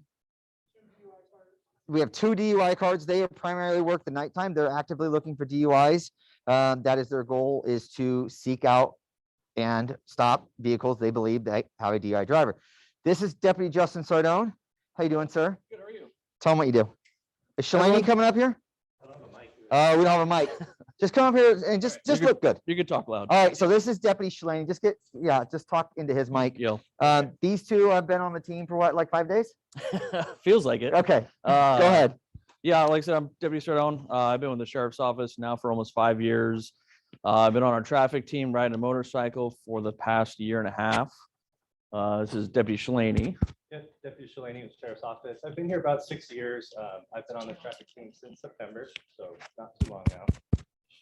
So what do you guys do throughout a normal day? So our main focus during the day is enforcing the laws, traffic laws. Okay. So and by doing that, it's stopping cars. It's sometimes giving out tickets, giving out warnings. But all in all, our main focus and our priority every single day we go out is traffic. And are you responding to calls that come in that might be like a domestic or a burglar or a theft? We'll go and help out with those. A lot of times with those calls, especially if an incident happens and someone runs away from the scene, or if they're trying to track someone, we can get around pretty quick and we can get into areas that cars can't, like parks. Like we'll drive down pathways to try to find people and help out patrol. But primarily that is just like a patrol function if they're going to those calls, and we're kind of like a resource to them if they need us. Gotcha. And so are you on the bike all the time, or when it rains, do you grab a car? We're pretty much on the bike all year long. Okay. The only time we're off the bike is based pretty much on temperature. If it's below 34 degrees outside, we come off those bikes just because it could be icy and we don't get around as easily on ice as four-wheel cars. Makes sense. It's called physics. It is. Okay. Yeah. So going into your guys' job of just doing traffic control, is your goal to just write as many tickets as possible? No. What's your purpose? Our main goal is, with everywhere, it's to get voluntary compliance of our traffic laws. That's just having everyone focus on the roadway, having themselves obey the speed limits, make complete stops at stop signs, keeping attention to the light changing cycle. So our goal is just, not ticket every single day, give everyone that, because in the end, we want people to drive safely. And yeah, sometimes a ticket's going to have to be the course of action, but a lot of the times it's just us going out there and reminding people, hey, your driving behavior is not quite what we need to have it at. Can we slow down, or can we pay more attention, or stay off that cell phone is a big one. Okay. Quotas. What's your quota? We don't have a quota. No quotas? No. Okay. They just want out us, contacting people throughout the day, being observant and, doing what we need to do. But Okay. we don't have any, you have to write X amount of citations, or you don't have to have X amount of stops. It's, obviously we're employed, so You got to work. our sergeants and stuff, they want to see that the county's money is going somewhere we're actually being productive and doing stuff. So they just want to see us active, and it kind of unwritten rules. I mean, about if you contact 10 people a day, whether that's because we go out to traffic crashes too, we help out patrol with those. So Yeah. it could be traffic crash that we go to, or just traffic stops, or You're just trying to make community contacts. yeah, pretty much that's it. And, Okay. and we talk to a lot of people out there on the road. Very nice. Questions? What kind of motorcycle do you ride? It's a BMW. It's an R1200 RT is the ones that we currently have. They range from 2013 through 17 or so right now. Yeah, I think their new models that are coming out, which was like I think a year or two ago, they just basically the same bike, but they just up the CCs of the engines, and now they're 1250s. But they're larger bikes and they're heavy. I think all in all, with all the gear on them, you're probably looking about 800 pounds with everything. So they're not little things. And that was for me, especially, that was a big thing. I've ridden motorcycles a lot, but it was a totally different ball game getting on these big motorcycles. And it's really neat to go through all the training and just kind of feel how different they are than a typical motorcycle that a lot of people ride. Well, I am glad to see you both have your wings up. Yeah. Oh, so what's it mean? So these are the wings that are right here on his chest. What does it mean if they're upside down? That So- means that you have dropped your motorcycle kind of in the line of duty, not in training recently, Unintentionally. unintentionally. And Correct. how long do you have to wear them upside down for? So the rule used to be that you'd wear them upside down until kind of the next person drops their motorcycle, then they would turn theirs over and you turn yours upright. But we've sort of modified that rule. It's 2 to 3 weeks at this point. If you wear them upside down, if nobody else drops it, then you can flip them back upright. Oh, that's nice. It's kind of like the time frame of shame. You're like, okay, you've suffered enough with having to explain why you let your motorcycle fall to the ground. So And if You you're can turn alone back though, up. is it the honor system? it is. I dropped my bike almost a month ago now in my driveway to my house. That was fun. I'm gonna tell the truth. I did. And no one was around, but I was like, came into work next. I was like, you know what? I did it. And I had video from my ring footage on my camera, so everyone got to see it too. I'm gonna need that. But yeah, I'm gonna I'll need that. send that over. So it's 800 pounds. You get it up by yourself? Yeah. Okay. Yeah, it's a heavy bike, but I mean, we train on lifting it, and there's a couple different ways we do it. Sometimes we can, go down and you put your kind of lower your back into the seat, and then you handle the handlebars and, just kind of basically deadlift it up that way. Or sometimes people like to just go up front and deadlift it that way, just like when you're working out and lifting weight. So it's heavy, but you Okay. can get it up. All right. Well, I appreciate both of you coming in here. We got more questions. Hold on. Sorry. How do you have to apply to be on the motorcycle team, to be on traffic? So I was listening to Sergeant Riley earlier. It's kind of the same way with our traffic team. How I got on, I went out with the team. We train every single every third Wednesday of the month. So we do 10 hours of training every month. I went out with the team, helped out, set up cones, got to, ride the bikes around and go through some training. But then that got me with the team, understanding the bike and everything. And then after that, you get some time, you go and apply. So, And on top of that, one thing for me too, I did the same thing, but as well as sort of showing that you have interest in traffic enforcement when you're just on patrol, taking the time to go do some Mhm. traffic stops and help with traffic crashes and that sort of thing. Traffic's where it all starts. I mean, you pull people over, that's when you find warrants, you find people who are driving drunk. oh yeah, So, I mean, you guys come across DWS misdemeanors, I'm sure, quite a bit. all and- the time. Yeah. Yeah, People so, driving with no licenses, no insurance. I mean, traffic stops are, you can get anything. Like you never know what's going to happen every single stop. How fast are you allowed to ride or can ride? say something within policy, please. Yeah. So obviously, when calls come out, same thing as cars, we want to get there as quick as we can, but we also want to get there as safely as we can. And we don't have a lot around us, obviously, because we're on a bike. So I think maybe the fastest I've gone on my bike is maybe 100, 110. That's on a highway and no one's around and I'm trying to get up to somewhere. The bikes say they'll go up to 150, but I'm not going to go that fast. No. Yeah. I find myself almost going slower while running lights and sirens on the motorcycle, especially in town, just because, like you said, there's less around us. There's no protection. We're a smaller thing for people to see while they're driving. And just my experience in the car, I know how many times people miss you in cars, and it's a lot bigger deal if you get missed when you're on a motorcycle. Do different teams have different pay? So do they have Ooh. different salaries or differentials? It's a good question.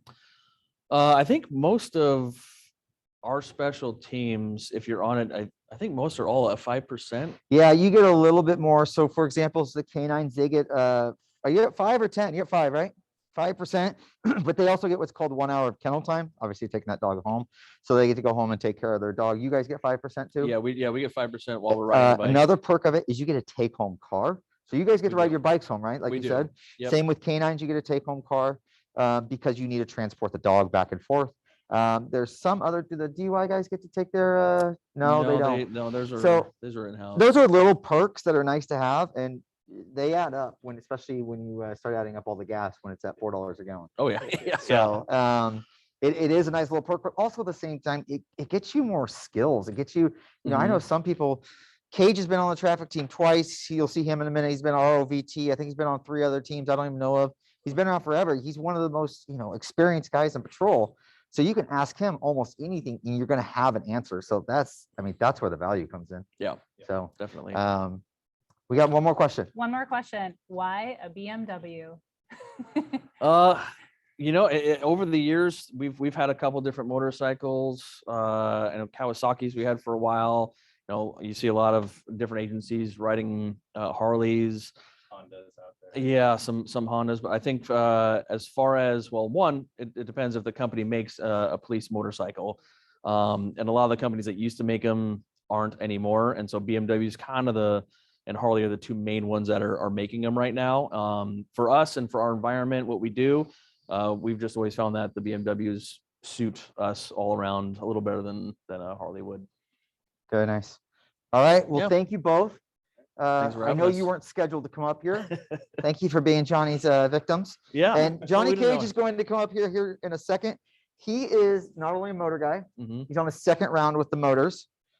And you're also on the remotely operated vehicle team, right? Yes, correct. Okay, so, and that is, we talked about earlier with MHRT, that's a multi-jurisdictional team, correct? Yes, So how many folks are on your team right now? we are at 10. 10. And Yes. all agencies represented? We have, actually, we'll have 12 here pretty soon. Forest Grove will be represented. Yes, Forest Grove will be represented. Beaverton's going to come on board. They'll be represented. And right now we have Hillsborough that's represented. Very nice. So yeah, we're really looking forward to the more people. More key thing about drones, faster you get there, the faster you get up. Same kind with canines. Like if you get there, if it's an hour or so before you get there, you're going to have not best chance of finding people. So, but these So- are, oh, go ahead. So I was gonna say, first of all, tell us about you. You've been around the Oh. block a few times here at the sheriff's office. How long you been here? Tell us about. 17 years. I've been on a few special teams. Bicycles. I was on bicycles for a little while, which was great. I've been on motors and then came off motors, went to Cornelius, hung out in Cornelius for a couple years, 4 years, and then made it back to motors. But I never really left motorcycles because I'm an instructor. And so they let us, the sheriff's office lets you teach and continue on teaching. And so that was good for me. And yeah, so we did that. And now I'm on ROVT. We put in for ROVT. We decided to start. ROVT is actually like they do other things than drones. So we started with robots, in-wall listening devices, throwbot stuff back in the day before I was on the team. So my kind of specialty is drones. So when we decided to actually start drone program, I was approached and I said, yeah, I'd love to help. And so I put in for the team and got accepted. And it's been 3 years now. So yeah, so we got the robots, in-wall stuff, plus drones. Wow. And Okay. our drones, we're up to 8 drones, I believe, right now. So I brought a couple with me. There's just a couple out of all the 8. So let's go over these 2. This isn't the newest one we have, right? No, the newest one is super big. The newest one's a Matrice 300. It's flies for 45 minutes. Do I tell them how much it is? I already did. I think it's Oh, only you- 40. Yeah, so it's around that 36, 40. It's super big, so it doesn't fit on my motorcycle. It's going to be amazing for search and rescue. It's going to help a lot. Like it will be able to pinpoint. It could. It has thermal, and it's going to be amazing for search and rescue. It will help out our great search and rescue crew that we have that goes all over the state. The kids and put in for search and rescue. They're not cadets anymore. They're not. They're cadets. They They're are cadets. Put in for our cadet program. It's amazing. And so that one will do a lot of that also, but also we'll be able to stay up longer in the air. 45 minutes is a long time. We have 6 set of batteries, so we can deploy it for a while. And that's your biggest weakness is the battery lifetime, right? Biggest weakness on drones is battery life. Okay. Yep. Because it's Overwatch for our deputies and officers on the ground. Like we can see if somebody's coming from a certain way or like anything, anything that we could just relay to say that, hey, anything safety wise, we can relay that to somebody coming down the street, a car, whatever. So it's a great Overwatch tool. We also have smaller drones that fly inside. So we can help out canines too, instead of just sending a dog into the house with a potential person that's armed inside of the house. We actually can fly drones inside of the house to give them a little bit more, safety wise. So we can actually go in and try to find the person first or clear a room or hold a room and to help everybody. It's all about safety. Drones are just because these machines, we can lose a machine and not worry about it, but we don't want to, lose a person or a dog. So when you fly these inside, you guys have put like cages on do you put cages on? Yeah, we them? put cages on them. No pun intended. Oh my Cages. goodness. That was a great dad joke. Anyways, Yeah. so you put cages around the Propellers. propellers. Yeah. I was gonna go with spinny things. Yeah. And that just prevents it from crashing. Is that right? Yeah, because we bump into walls. We bump because you're going down a hallway. You've never been in a house before. You don't know what the layout is. So you go into the house and all of a sudden now you're inside and you're like, what do I do now? And you start turning and start going down halls and it will bump. It will bump into halls. It will the chains on fans that people pull. We've hit those before. We just did the fire scene down at in Hillsborough, and they had a bunch of cables hanging, and so kind of bounced around the cables. Because we also, which leads us into another thing we use drones for, which is traffic related. We do crash reconstruction with our drones, and we use a program called Pix4D. And so we take 3D image, we take pictures, and it actually puts them into a program that makes it 3D image. And so you actually can spin the whole scene around, and it's really cool. And it saves us half the time. We can open up roads, get people out on road, like open up highways. Like TV highway could be shut down for 6 hours. If we do it with the drone, we're shut down for 2. So we get cars out of there, we get things moving. So that's super important. We fly for crashes about 95 to 96% of drone work right now. So, yep, super cool. So what about this other big guy? Will this go into a house? This won't go into a house. We do have cages for it though. It's kind of cool, but it won't go into a house. It blows everything around. Like if you think your house is clean, put a drone inside and you'll see the dust just go everywhere. So this one is good for search and rescue also. This one has, as you can tell, it's 6 propellers. It has a camera on it, not thermal, but it has a really good zoom camera so you can zoom in. It's orange and a little gray, so people can see it from the ground a little better. This actually can carry a payload also. You could put something on it if you needed to drop a cell phone to somebody, if you saw them. Also, if you hit something with this and break if you break one of the propellers or the arms, this thing will fly with 5. So as in, if you break one of our 4 ones, including the $36,000 one, if you break one of these, it's going to crash to the ground. It will not fly, but this drone will fly with 5. So that's kind of cool. Yeah, that's about it. This is it's really neat. Questions? Yeah. So what kind of training is there? And to add on to that, we've asked kind of what are some hobbies or things that would help you be skillful at working in the robots? Get your parents to buy you drones is always the best training to have. that's kind of what we do is my background is flying drones. I've been, I love that kind of stuff. I love, back in the day, like airplanes and stuff. The training that we do just stick training. There's a lot of training with, like controllers. We call them, these are sticks. We just call stick training, just constantly trying to fly as much as you possibly can. We have scenarios. We have a great scenario village. I'm not sure if you've seen that yet. So we have this big village with houses and stuff. And so we practice going in and out of houses. And we also get with the Canine guys and they do tracks. So we'll fly above them and which we're going to do tomorrow. We're going to test out our new drone with our big thermal. So we'll have some guy hide and we'll see if we can find them. But we try to fly at least 2 to 3 times a week just as training.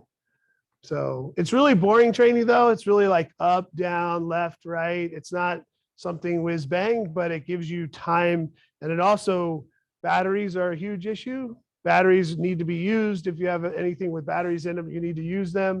And so they can't just sit around for 2 weeks or something and then they'll go bad. So What is Yep. the most useful drone that you, or most often used drone? I use this one because this one does our crashes and it fits in my saddlebag.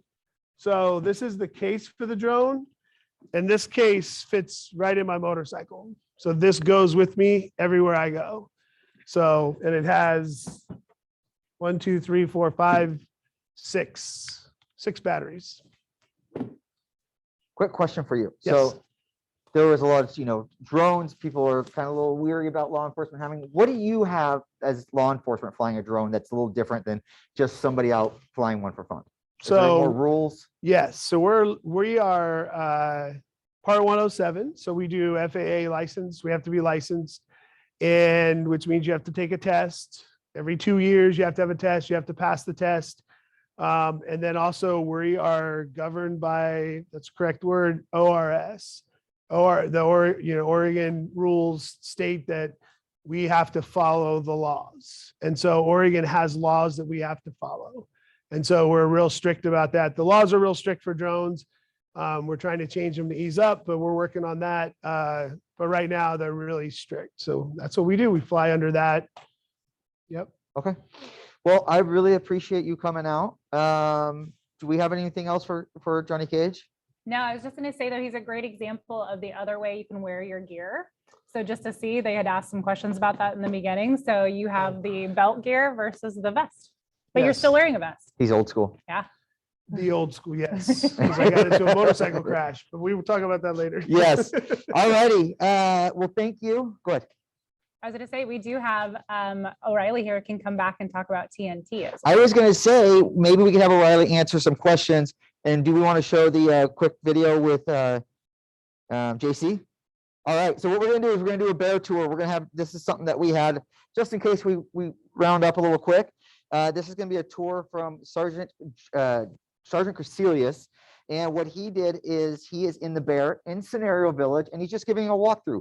And Sergeant O'Reilly, we'll get you mic'd up real quick. But what I'll say is the bear is what our TNT team uses. Tactical Negotiation Team. They are what is like SWAT.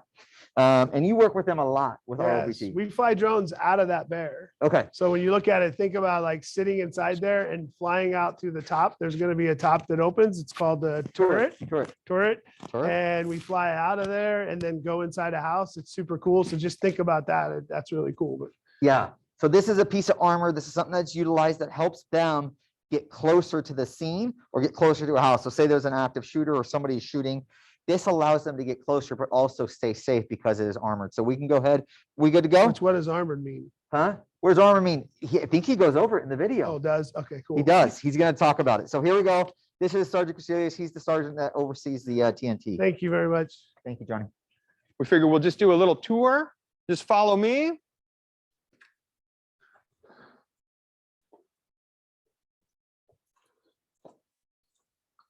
So we'll go in the back of the bear here. We'll step on up. And we've got some tools inside as you're coming up here. Hopefully we've got enough light that you're able to see. And we just keep some of our tools staged in here. This box is from our training that we're doing today and tomorrow. And we've got some breaching tools down here. So this is what we call a ram or a key, a single man key. And so one person could swing this. You'll see this on Hollywood and TV when they want to force a door open. Another breaching tool that's less common on TV, but we actually use quite a bit. It's called a Halligan tool. We stole this tool, or at least the concept of the tool, from the firefighters, who are the real experts at forcing doors. And we use that quite a bit. And then when we have the personnel and the capability and the time, we'll use this. This is a 2-person key. And it's really effective for getting doors open when people don't want us to open them. Let's go here. We got a dog pole so that we can control dogs that might be being used as guard dogs. And then I've got some medical equipment here. We've got, this is our medic bag. And then also this is a larger medic bag that has more capability to this, but then also the ability to transport. So I've been referencing this as a de-escalation tool for bad guys, but it's also a rescue vehicle. So I can probably stand up right here. So if there's a situation where citizens have been hurt and it's not safe to go in, we can load up into here, put the armor between the bad guys who might be shooting at people, and then do the rescue, bring the injured people into here, and then leave the area. So you see I'm standing up here. We've got a turret. Let's see here. And what we can do is we can open up the turret, and you can step up here. And this turret is bullet resistant. It can move a little bit. I've got it locked down right now. And then if we want, we can open up this port to see through. All right, coming back down. Hey, JC, real quick. Yeah. A lot of people, when they hear the word turret, they think of tank, right? Is there fixed guns that are mounted to that in any way? There's no fixed guns. There's no weapons in the vehicle at all. Basically, it's mobile armor. That's exactly what we use it for. The turret up here, it gets that name because it churns. And so this has the ability to move. We can move that rifle shield 360 degrees, whichever direction we want to go. We just got a little bit left here. I'm going to crawl up front. So up here, where I'm sitting right now, this is where the forward negotiator would be sitting, so that they have a good view. They've got access to the PA system so that they can communicate through the PA.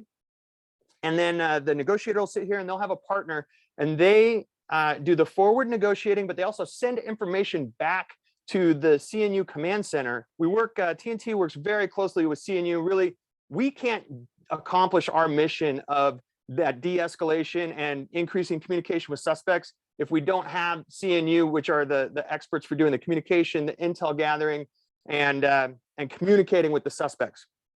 And then, of course, the driver sits there. They got their mobile data computer here, lights, siren, radio, other items that you would expect to be seeing in a police vehicle. And then if we want, we can go out the side door here.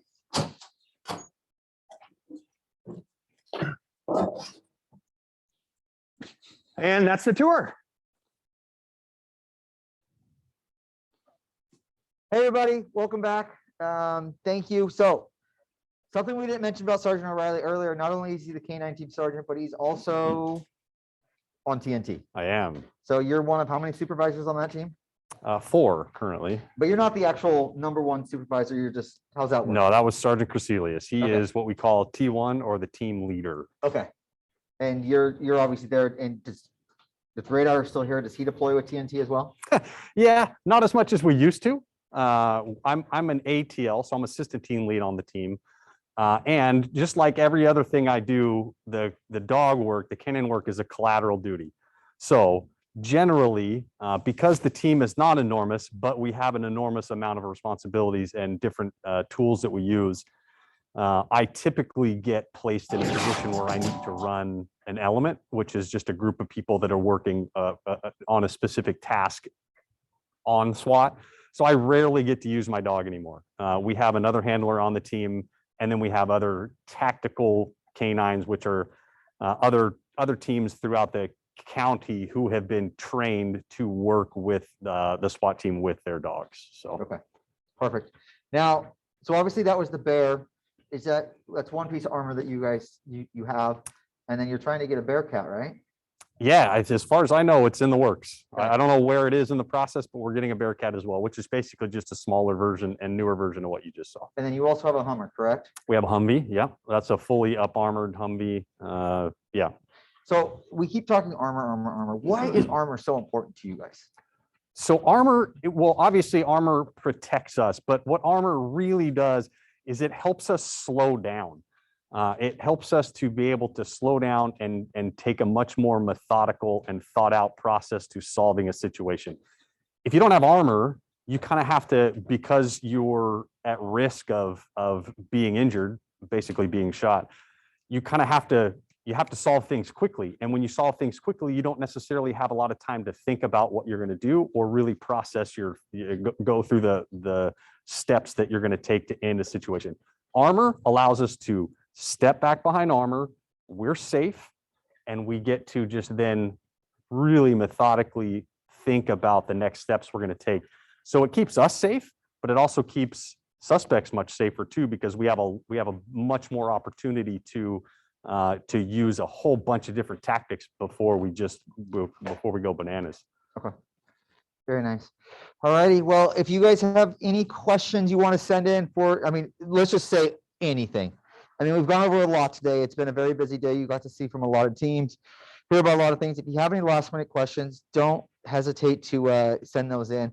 And then Cody, was he able to get you some links to the drone photos? Yep, I put those in. Perfect. So those links, those are to some drone videos that we put on our social media page where the drone successfully helped capture them. And in one of the scenarios, a canine was able to, actually both of them, a canine was able to track the suspect to a specific location. And in that case, the canine was alerting high. Do you want to talk about what that means real quick? Yeah, so a high alert, basically, one of the ways we train the dogs is if they can't physically contact a person, they get as close as they possibly can, and they use things like, we call it an alert, which is a bark. They use a bark to tell us that, okay, I am now as close as I can get to this person. I've tried all these different ways to get there. I'm as close as I can get. I'm going to alert and I'm going to start barking.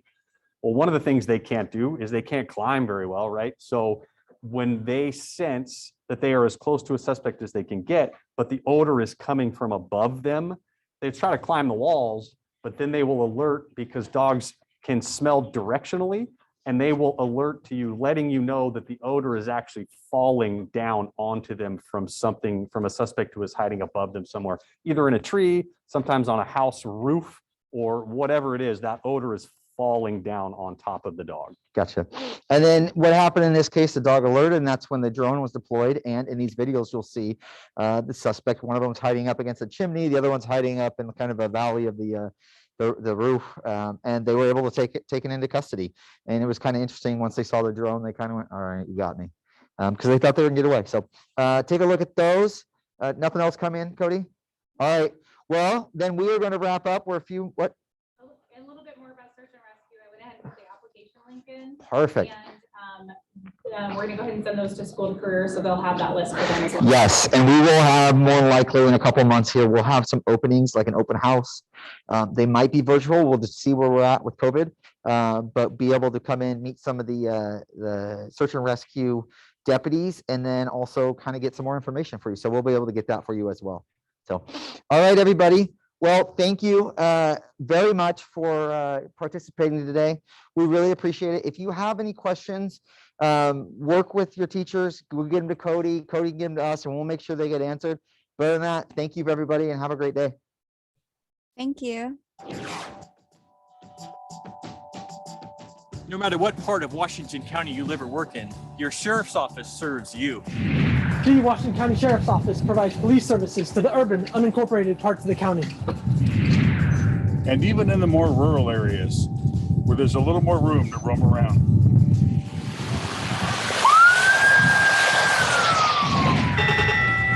But even if you live inside the city limits, you can still benefit from a wide variety of county services. The Sheriff's Office operates the county's one and only jail. With 572 beds, it takes a large staff of dedicated professionals to keep it running safely and efficiently. We even help our city partners by transporting many arrestees from places like Beaverton and Tiger to the jail located in Hillsborough, which helps keep your local police in your city.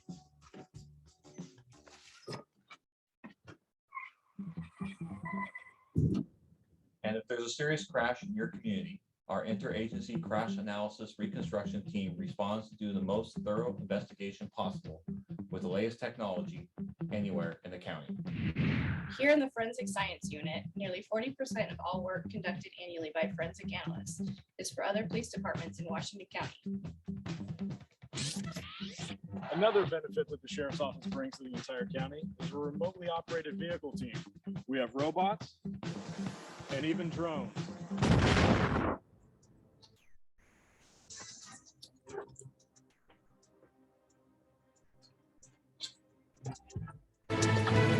When a dangerous situation arises, the Sheriff's Office Interagency Tactical Negotiations Team, comprised of local law enforcement agencies from the entire county, ensures a safe resolution for everyone involved.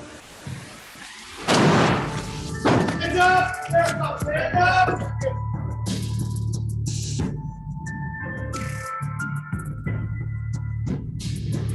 If there's a hostage situation or a person in crisis, our crisis negotiation unit is here to help. Every day, the Sheriff's Office Mental Health Response Team hits the road with a certified mental health clinician. Our goal is to help connect our mental health community to the best resources possible, oftentimes instead of taking them to jail.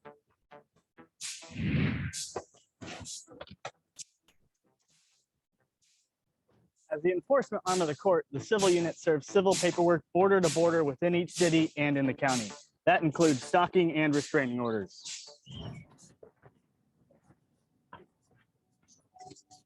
No matter where you live or who you are, if you're lost, Search and Rescue will search for you. We search local cities and unincorporated parts of Washington County.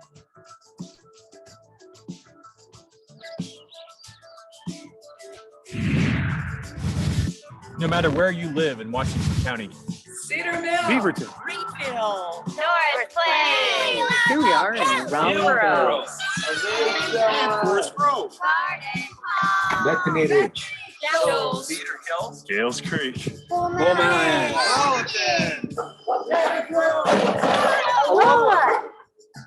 Brilliant, Blooming, Fernhill, West Haven, Sylvan. King City. You get it. The Sheriff's Office serves you.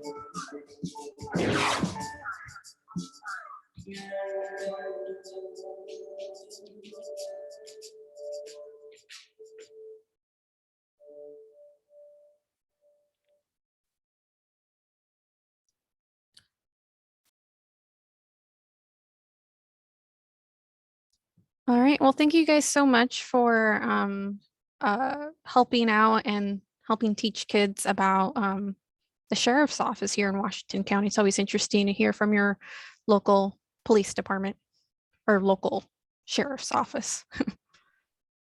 Thank you guys for having us.